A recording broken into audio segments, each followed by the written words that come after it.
You are listening to Blessed and Bossed Up, presented by Anchored Media, an entrepreneurship podcast for Christians all about how to make God the CEO of your business.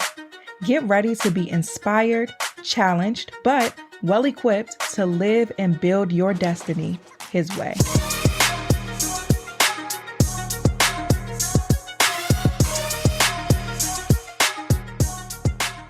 Hey guys, welcome back to another episode of the Blessed and Bossed Up podcast. We are continuing on with our discussion on the book Battlefield of the Mind by Joyce Meyer. We are 63% of the way through this book, and we've actually now entered into the last section. So the first section, part 1, was all about the importance of the mind. So we talked about the setting of the battlefield. We talked about not giving up and being positive and all of the ways in which the enemy tries to get us to lose and forfeit this battlefield of our mind. We, in part 2, talked about conditions of the mind. So really just setting the atmosphere or setting the expectation for what is normal. What is a Christ-like mindset? What should it look like if we're winning this battlefield of the mind? And so that's where we left off at the end of part 2, the mind of Christ. And now we're moving into part 3, discussing wilderness mentalities. And this is the last part of the book. Again, if you want to pick up now, it's still not too late, and you want to finish this book off with us, I'll put the link to the book in the show notes. But even if you're not reading along, always tune into the episodes, because it's my goal to communicate this in a way to where it's valuable to you, whether you are actively reading or not. And as always, the scriptures that I bring up that Joyce references in this book will be in the show notes as well. So you guys can do a deeper dive in your own time on the various scriptures to just reinforce what we're talking about in each episode and see through the word what the Lord wants you to know about your particular battlefield of the mind. So we start off part 3 with the introduction of Deuteronomy 1 and 2, which says, normally it takes only 11 days to travel from Mount Sinai to Kadesh Barnea, going by way of Mount Seir. She says, the people of the nation of Israel wandered around in the wilderness for 40 years, making what was actually an 11-day journey. Why? Was it their enemies, their circumstances, their trials along the way, or something entirely different that prevented them from arriving at their destination? As I was pondering this situation, God gave me a powerful revelation that has helped me personally as well as thousands of others. The Lord said to me, and I have this highlighted, the children of Israel spent 40 years in the wilderness making an 11-day trip because they had a wilderness mentality. She goes on to say, we shouldn't look at the Israelites with such astonishment because most of us do the same thing they did. We keep going around and around the same mountains instead of making progress. The result is it takes us years to experience victory over something that could have and should have been dealt with quickly.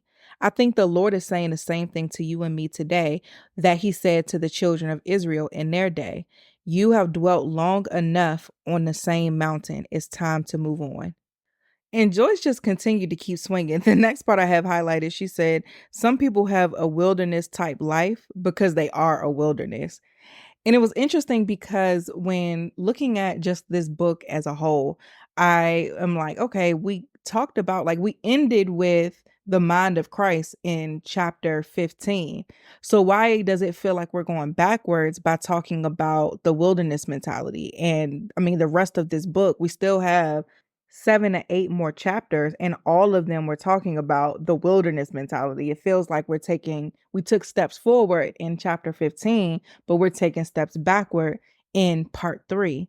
But when I thought about it and thought about just the people of Israel, I remember when this wasn't my first introduction to Deuteronomy or Exodus or the whole story, but I remember when I decided to read the Bible, I wanted to read it from the beginning to the end, and I was making my way through, and I got to, of course, Exodus and Deuteronomy, and as things progressed, I was getting so frustrated with the people of Israel because it was like, bro, y'all always complaining. Y'all always looking for something to make a God. Y'all was in slavery, got free, witnessed all of these miracles, and you talking about, well, you might as well just send us back because you're mad about XYZ.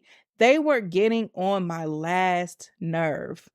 But after I stopped being judgy, I quickly realized when reading it then how we are the exact same way. So even looking at this book and how we're about to spend the next 6, 7, 8 chapters discussing the different wilderness mentalities, we need it. Because how many of us are just like them? God has freed us. He's delivered us. He showed himself to us, and we still asking him to prove himself to us for us to follow him and obey him completely to this day. Like this is so necessary for us to walk through because we need that mirror put up to us so that we can deal with these various wilderness mentalities that we have. And one of the things I loved about this book when I read it before and what I'm falling in love with it again for now is how thorough it is and how Joyce really is not letting us get away with Nathan. You hear me? Nothing. I have a part highlighted here that says most of the generation that the Lord called out of Egypt never entered into the promised land. Instead, they died in the wilderness. To me, this is one of the saddest things that can happen to a child of God, to have so much available and yet never be able to enjoy any of it. She says, I was one of those people for many years of my Christian life. I was on my way to heaven, but I was not enjoying the trip. How many of you feel like you're in that same position where you're on your way to heaven, but you're not enjoying the trip? I feel like for me, as somebody who's ambitious and who's always looking to grow and improve, that's just an element of my nature. In many ways, I've tamed my inner hustler and just really gotten over a lot of the trauma that drove my achievement nature. But I still am somebody who's goal oriented and who's always looking to improve and has a growth mindset by nature. These are great things. Again, the trauma tainted it, but these characteristics of me, the Lord uses for his glory, and they are good characteristics that I have. But a way that the enemy also will pervert that aspect of me is by me not enjoying the journey, always looking for what's next. And I'm sure many of you can find yourself in that situation where it's like you've gotten this degree, and instead of taking a moment and being grateful for what God has brought you through and how all of the setbacks and the bad test scores or the incomplete assignments, the terrible group projects, the long nights, and all of the things that you've overcome to be able to get to this point, instead of taking a moment to rejoice and praise God and use that for a reason to be content, you're just worried about what's next. Whether you're in business and the Lord has allowed you to build a business where you may be self-employed and able to live off of an idea that the Lord gave you, but you're just worried about the 6 figures, the 7 figures, and not just enjoying the fact that God has brought you to a place of fulfillment when at one point you were clocking into a job that you hated every day. Maybe you're at a job right now and the Lord has blessed you with a position where you're able to support your family, where you can live comfortably, where you can go to the doctor's office if you get sick and not have to worry about no huge bill, where your needs are met. You got food in the refrigerator, you got clothes on your back, your kids are taken care of, and you're not in that same space working 3, 4, 5 jobs to sustain. You can work one and take care of your family, but now you're worried about, well, I don't want to work for anybody. I want to work for myself, versus just taking a moment and living from a place of contentment and joy and peace that comes from putting your trust in the Lord and living from a place where you are recognizing his goodness on a day to day and not just focusing on what you don't have. A personal mission of mine over the last, I would say, year or two has been focusing heavily on contentment. There is a lot that I want to do, that I want to accomplish, that I want to build. But to be quite honest with you guys, the Lord has done so much for me. The fact that I am living to be able to speak right now, and we had a pandemic that took the lives of millions of people, that's something to rejoice about. The fact that I can kiss my children every morning when I didn't know if I was even going to be able to have children. The fact that I have a husband who loves me and supports me, and I don't have to worry about if he cheating, if he lying, if he got other things going on, but I have somebody who just loves me. in the most purest way when all I come from is divorce and toxic relationships. I have businesses, these ideas, these things. I went through my old prayer journals recently, and I was going through one in 28 from 2018, and I wrote down the name Anchored Media. And I wrote down just these bits and pieces of the things that the Lord was giving me. So I'm looking back at these old journals, really just in awe of what God has done. And suddenly, all the things I want to do next, all the things I don't have, or all the ways in which I'm still waiting for the Lord to show up, they become so minuscule in comparison to what He's already done. This episode is brought to you by NetSuite. Let's do some math real quick. The less your business spends on operations, on multiple systems, on delivering your product or service, the less you spend, the more margin that you have, which means the more money that you keep. NetSuite is the #1 cloud financial system, bringing accounting, financial management, inventory, HR into one platform and one source of truth. With NetSuite, you reduce IT costs because NetSuite lives in the cloud with no hardware required and is accessed from anywhere. You cut the cost of maintaining multiple systems because you've got one unified business management suite. You improve efficiency by bringing all your major business processes into one platform, slashing manual tasks and errors. Over 37,000 companies have already made the move. So do the math. See how you'll profit with NetSuite. Y'all, I can attest that everything out here is expensive.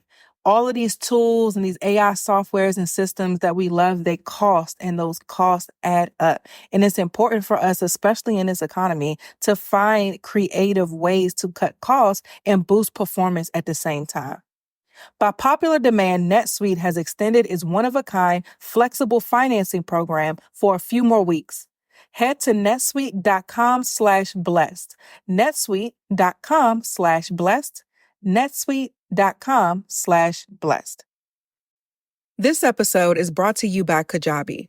I've been an entrepreneur full-time for over 7 years. I've been in this online space creating content in various ways for over 10. And if there is anything that I've learned in all of my years doing this, is that in order for this to be sustainable, you have to diversify your revenue.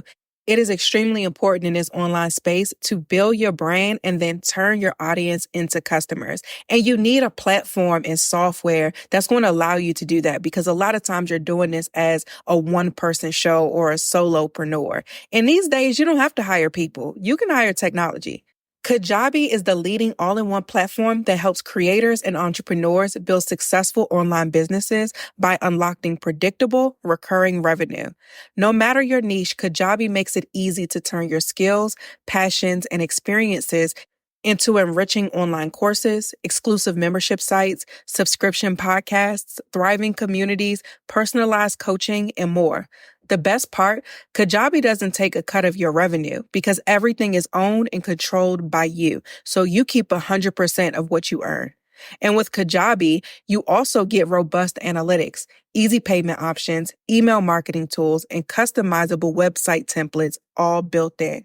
You don't need a huge audience to make a sustainable income. There are thousands of creators on Kajabi making 6 and 7 figures with less than 50,000 followers. Right now, Kajabi is offering a free 30-day trial to start your business if you go to kajabi.com/blessed. That's KAJABI.com/blessed. Kajabi.com/blessed, and join creators and entrepreneurs who have made over $7 billion.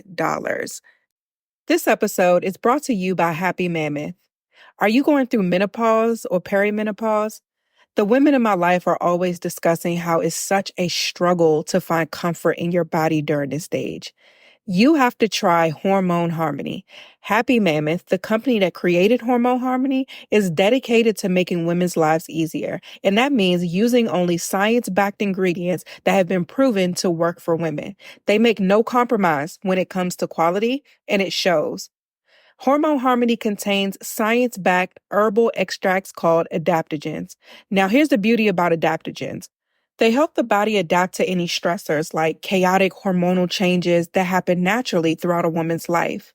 And the biggest benefit is feeling like yourself again. That's what women mention over and over in their reviews. And there are over 17,000 reviews for Hormone Harmony.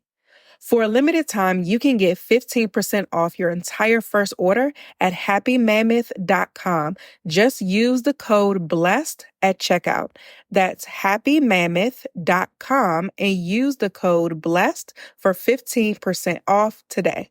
These people in Israel, Moses let them out of slavery. And he was leading them to the promised land, the land of milk and honey. But because of their wilderness mentality, some of them died right there in the wilderness.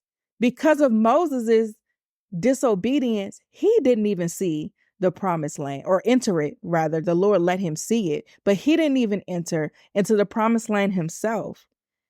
And so again, I see why we have to spend a whole section of this book on the wilderness season, because I'm sure Joyce doesn't, I don't, and I know the Lord doesn't want us to die in the wilderness like some of the people or the generation of the people of Israel did. So chapter 16, so far I've talked about really the introduction to this section. Chapter 16, she goes over the first wilderness mentality. Wilderness mentality number 1 is, my future is determined by my past and my present. The opening scripture she uses is Proverbs 29:18. In the King James Version, it says, where there is no vision, the people perish. I like the Message version that says, if people can't see what God is doing, they stumble all over themselves. But when they attend to what he reveals, they are most blessed. Joyce says, the Israelites had no positive vision for their lives, no dreams. They knew where they came from, but they did not know where they were going. Everything was based on what they had seen and could see. They did not know how to see with the eye of faith. Let that sink in for a moment. The people of Israel maneuvered or operated with 2 things in mind: where they came from and where they currently are. They were not able to trust in what Moses was telling them and where he was leading with them. These people seen manna fall from heaven. They seen the fire and the cloud lead them. They've seen the Red Sea parted. They've seen Moses go up and talk to the Lord and then come back with instructions from them. They have seen manifestations of the presence of the Lord so many times. But they are so fixated on where they came from and what their current condition is. And I would say the lack within their current condition, because their current condition also included so many ways in which God showed up for them. But they weren't looking at that. They were looking at lack. And this is the mentality that they operated on. And this is what they've inaccurately assumed their future to be. How many of us are just like that, where we're so into learning about ourselves? So we're in therapy and all these things. And hear me out, I'm not saying therapy is wrong or anything like that. But a lot of times when you go into therapy, you are talking and discussing your childhood, different things about your upbringing, your relationships. You're talking a lot about your past in order to get a holistic view and an understanding of what has made you into who you are today. I think it's necessary to do that, but we have to point out the way in which if we don't partner that with the wisdom and the guidance and focus of faith in the Lord, how that could be incomplete and problematic, for lack of a better word. So we learn so much about our past and debunk our past, and again, all the things that have made us who we are today. And then we look at our present. We look at maybe how much money we make, our job, occupation, our neighborhood, how we feel on a day-to-day, our relationships, whatever the case may be. We look at the various aspects of our present, and then we let that determine what our future is going to be. In some ways, you may say, hey, I come from poverty. I'm currently living less than I want to be financially. So I'm going to determine that in my future, I'm going to be financially successful. So let me do what I got to do so that I can make money and I can do better for my family. And then we spiritualize it by saying, I want to build generational wealth and all of these things. So again, we are adapting. I believe in modern times, we adapt this same wilderness mentality. It just looks a little different. But even in it looking different, The outcome is still the same. Taking 40 years to make an 11-day trip, staying in circumstances way longer than we should simply because of our mentality. And it's such a nuanced thing because in talking about this wilderness mentality, I don't think it's about right and wrong. I think it's about a lack of focus because there's nothing wrong with you going to therapy to understand your past. There's nothing wrong with you being self-aware and introspective and really understanding why you think the way that you think and why you move the way that you move. There's absolutely nothing wrong with that. But if we stop there and only take into account that information to dictate the decisions that we make, we are going to stay in the wilderness. I have highlighted here, Joyce says, we serve a God who created everything we see out of nothing. Give him your nothingness and watch him go to work. All he needs is your faith in him. He needs for you to believe and he will do the rest. She says we cannot judge things accurately by the sight of our natural eyes. We must have spiritual eyes to see and ears to hear. We need to hear what the Spirit says, not what the world says. Let God speak to you about your future, not everyone else. Let God speak to you about your future, not everyone else. Let God speak to you about your decisions, not everyone else. Let God speak to you about your identity, not everyone else, because He created you. He created you. As I was having my quiet time earlier this week, I had wrote down, I want to do a podcast episode, maybe a YouTube video, just talking about how the enemy corrupts curiosity. How that same curiosity that drives us to therapy, that drives us to being introspective, that drives us to all these personality tests, that drives us to all of these workshops and life coaching environments and all of that, that same curiosity about who we are drives us everywhere else but to the feet of the Father, but to the one who created the world from nothing, but to the one who knows every hair on our head, but to the one who knew us before he formed us in our mother's womb. Why are we so comfortable running everywhere else but to the Lord? There's a childlike curiosity that we're born with that gets so tainted over the years.